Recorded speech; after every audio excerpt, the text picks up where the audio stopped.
मन्मथ स्वामी तर केवळ संस्कृत आणि मराठी सोडून ते बाहेर कुठंच गेले नाहीत। त्यांनी आपल्या भाषेचं एके ठिकाणी ज्ञानेश्वर मराठीचं कौतुक करतात आणि लिहिताना कदाचित त्यांचे वेगवेगळे भाषेचा प्रभाव दिसतो, परंतु मन्मथ स्वामी फक्त मराठी आणि मराठीच एवढाच विचार त्यांनी नजरेसमोर घेतला।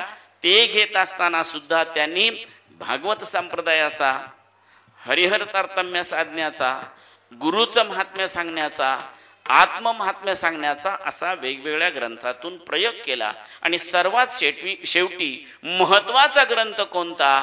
परम रहस्य असं सांगितलं।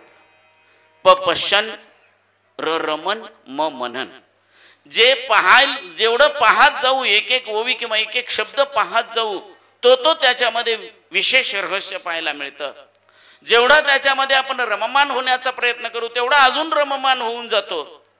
इतर ग्रंथ कदाचित 2-4 पारायण गेली की कंटाळा येतो, परंतु हे रोज पारायण केलं तरी अजून त्यात नवीन माहिती काहीतरी मिळत असते।